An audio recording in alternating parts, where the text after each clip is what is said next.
Hello everyone, welcome, my name is Phoenix and this is the Consumer's Guide to Filmmaking. Captain America, Brave New World, 2025, Julius Ona. Taking place sometime after the events of The Falcon and the Winter Soldier, Sam Wilson continues his duties as Captain America.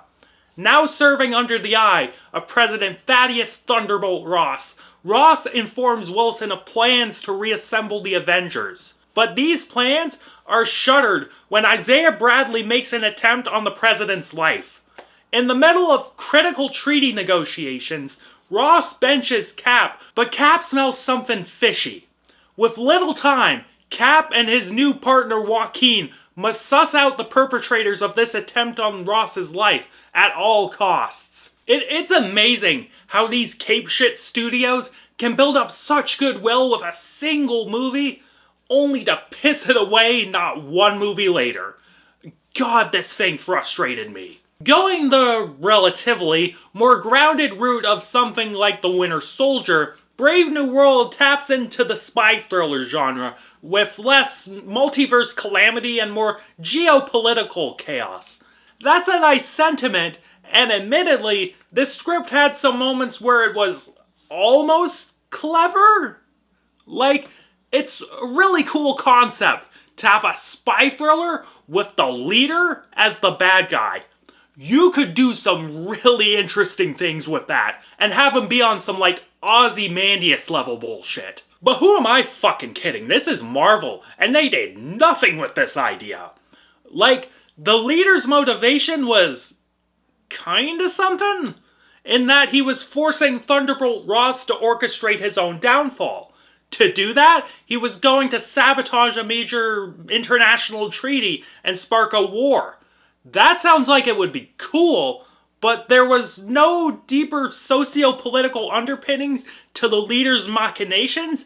It mostly just boiled down to Ross was mean to me. Like, you can keep the leader's hatred of Ross as one of his core motivations, and as well as all the schmaltzy garbage about Ross wanting to be a better man for his daughter.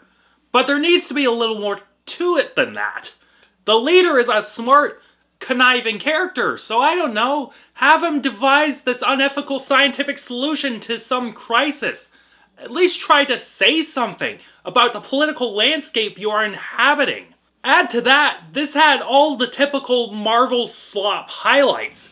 Forced humor? Check. There was a scene between Bucky and Sam where the characters themselves actively stopped to riff on emotional speeches and it completely undercut the scene. Like, it was fine before that. It was actually quite touching. And then it just, wham, meant nothing. Good God. Terrible new DEI characters? Check. Joaquin Torres is an annoying prick.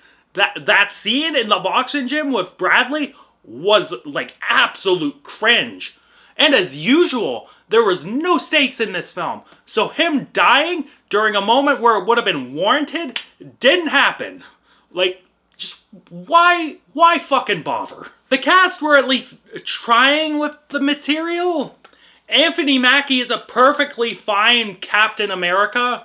Like, he's charming, he has his moments, he cuts a decent figure, like, he's just fine. Shira Haas was fine as the Secret Service lady who was also a Black Widow. She didn't annoy me, and she played the serious army lady character to a passable degree. We also had a Giancarlo Esposito appearance, and he was charming as usual. Good stuff. The only performances that stood out in any way were Harrison Ford and Tim Blake Nelson. Ford really is at home in these political spy thrillers, and he nails Thunderbolt Ross. His gruff delivery is absolutely perfect for that character.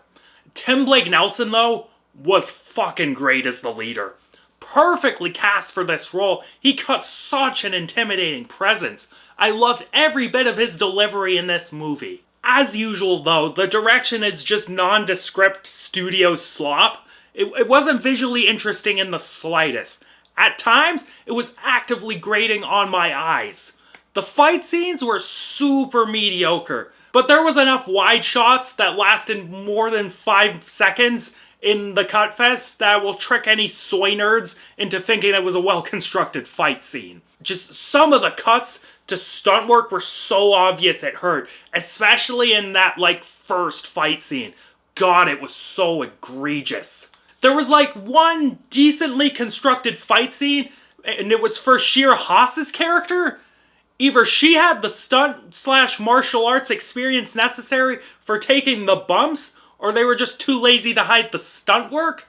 I really hope it's the former. Then at the end, during the fight with the Red Hulk, there were some ungodly looking green screen shots. Like, I couldn't give a fuck about the special effects in these movies.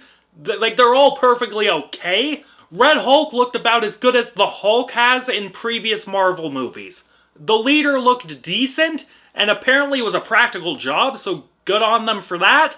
It was a very realistic take on the character, especially with the blind eye. I kinda liked that. But those green screen shots I mentioned? Like, holy shit. How did these make it into the final cut of the film?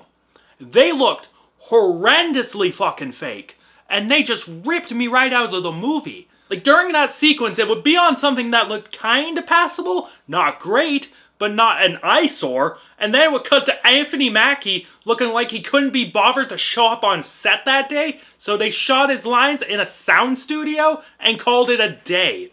Like, fucking hell, it was bad. The only element of the filmmaking that didn't give me some form of headache was the score. Composed by Laura Cartman, this music felt like it should have been in a better project. It was tried and true thriller music, but I dug the noisiness and the chaotic energy of these compositions.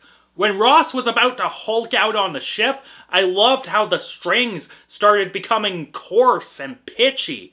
The soundtrack was just mid-garbage, a lot of fucking annoying rap music, but the score was pretty okay, so that at least gets a pass. On some level, I find Captain America Brave New World kind of fascinating. Oh sure, the film is mediocre cape shit that is carried on the back of Harrison Ford and Tim Blake Nelson's performances, but seeing the dying whimpers of cape shit and its desperate attempt to cling to its spot atop the pop culture zeitgeist is like watching a train wreck. You can't take your eyes away from it. It's just so mesmerizing. I keep thinking of one of my friends, and maybe this is a bit inappropriate because he knows me and probably watches these videos, but I don't care. He always makes the same tired, idiotic, turn off your brain, it's not trying to be a masterpiece arguments for the garbage that these big studios churn out. It is fascinating. Fascinating. Seeing actual people out in the wild essentially just say, mediocrity is acceptable, feed me more pretty please. I don't know. Maybe I'm a hypocrite, and part of the problem as well. I've been known to enjoy the cape shit from time to time, but at least I've been known to form a coherent defense for my taste. If you're a cape shit fanatic, maybe you'll enjoy this film more than I did. Otherwise, I think you could safely skip this and not miss out on anything. Ugh, fuck. And I'm feeling a 4.5 out of 10 on this one. Fucking done. Catch you later, guys.